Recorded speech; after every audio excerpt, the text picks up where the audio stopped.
I am one of 4 kids. My older brother P, who I no longer have any contact with, my younger brother J, who is no longer with us, and my youngest sister K. Recently P's children, 2 girls and 1 boy, all in their late teens and early 20s, reached out to me and expressed a desire to have a relationship. I have 0 contact with their father and swore that I would beat him black and blue if I ever saw him again. My oldest brother P was always the golden child. No matter what he did, my parents always had an excuse for why it was not his fault. Bad grade? Teacher had it out for him.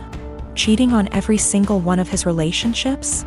Good thing you did it to her before she did it to you. That one was my personal favorite. He also used to torment Jay and I constantly when we were smaller than him, until in high school, when I hit a growth spurt and sprung up to about 6 feet 4 inches and 230 pounds worth of muscle. After that I became the typical jock type. Played football, partied, bunch of friends, etc. Well, my younger brother, Jay, didn't get as lucky and stayed pretty small and scrawny throughout high school and college, only getting up to about 5 feet 8 inches, and didn't have a super active social life.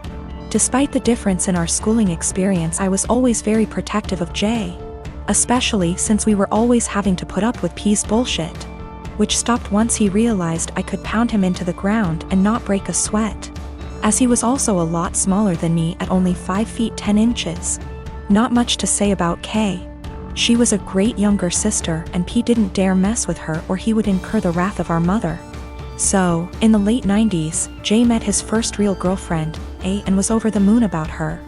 He spent every spare moment with her, and when he wasn't with her, he would do nothing but gush about her. I had never seen him so happy. Well, one day, he comes to us, all smiles, and announces that A is pregnant and they are expecting.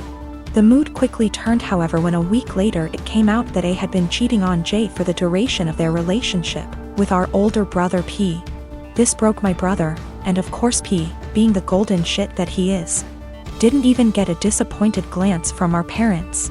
To this day I have never seen someone look so broken as Jay had looked the last time I saw him. I believe his heartache was only compounded by the fact that my parents basically told him to get over it and be happy for our brother. Well, about a week after this revelation came to light, Jay took his own life. I had never been so sad and angry at the same time in my entire life. Sad that I would never see my brother again, and the pure rage of knowing that this was my brother and parents' fault. During the funeral, P walked in with A and I saw red. Thankfully I had other family there to stop me from doing anything stupid, but I told P that if I ever saw him again, I would kill him. Shortly after that, I cut contact with 90% of my family, with the exception of K and a cousin I had always been close with, because everyone except them wanted to make excuses for my parents and P. Even though my sister was just as crushed about Jay's death as I was and was angry for a long time. She and her then boyfriend, future husband, hit a financial rough patch after graduating college and were forced to move in with our parents. Due to unrelated drama at the time, they couldn't stay with me. So my sister stayed with them for several years, and over that time their relationship improved, and even though I wasn't thrilled at the time, I understood. She still doesn't really have a relationship with P, but is cordial if they meet. I don't blame her, because our parents did a lot for her and daughters love their cousins. So I didn't want to put her in that kind of position of choosing. I never had any kids, and truth be told, I never wanted any. I much prefer the role of the fun uncle. Kay met a great guy and had 2 daughters, who I absolutely adore. P had 2 more kids with A before cheating on her and splitting, and I've never met any of them. My parents have tried to make contact a handful of times, but I always told them to kick rocks. So last week, I'm chatting with Kay's daughters, 19 and 17. And they mentioned that their cousins have wanted to meet me for a long time and were hoping I would be willing to meet them as well. I don't believe they know everything that transpired between their dad and I, but I would be lying if I said I never had any desire to meet them. My brother is a very hardworking man, and at 27 he is now very wealthy and doing well for himself. He's been with this girl for 6 months, and throughout the time we have gotten close because we both like hair, makeup, and shopping. I never knew there was anything wrong with their relationship except when she texted me last week saying she would love to hang out, but thinks it'll be inappropriate because her and my brother broke up. I asked her why, and she said she was sick and tired of auditioning to prove she was with him for the right reasons. She went on to say that my brother is paranoid she's after his money, so he would test her, like leaving out his bank statements on their bed and getting upset when she picked it up, going out to eat at high-end restaurants he requested and leaving his wallet on home at purpose to make her pay the bill and prove she's not going out with him for money, never buying her gifts and questioning her when she asks why he doesn't. I was shocked, so I had to hear my brother's perspective. We spoke and he told me everything she said was true and that there's nothing wrong with making sure his girlfriend is with him for the right reasons. He said he left his bank statements on the bed and was peeking through the door to see if she would be curious. And when he saw her pick up the papers, he knew in his gut she was using him for his money. So he set up the restaurant idea to see if she would get upset at paying a $500 bill, which she was. I asked him if he thinks her being an elementary school teacher could have contributed to her being upset at a $500 bill at a restaurant he wanted to go to, and he said no. He said the straw that broke was when she asked him why he hasn't bought her a single gift since they've started dating, when she bought him a gaming console and new rims for his car, and he knew she was just discreetly asking him to buy her an expensive gift. He confronted her and said he thinks she's with him for his money, so she said let me do us both a favor and dumped him and blocked him. He's upset about the gold digging. And when I laughed, he called me an asshole. He said I would never understand what it's like being a rich man and being used, and I get that concern, but I told him if he thinks any woman will be okay with his tests and auditions, he's delusional as hell. If he doesn't want to be used for his money, he should start dating people as wealthy as him or leave lower income people alone, if he's not going to be genuine in his relationships unless they pass his test. My husband and I come from the same background. The only difference is that his mother isn't of that ethnicity, so he wasn't raised in the culture like I was. When we started dating, I helped him reconnect with his roots. This eventually led to him reaching out to his estranged father's family and becoming close with them. I think my mother-in-law has sort of held that against me ever since. Throughout the course of our relationship, she has made multiple comments about how she doesn't like the amount of emphasis I put on my heritage. When we told her I was pregnant with twins, she later said something about not wanting her future grandchildren to care about that stuff like I do.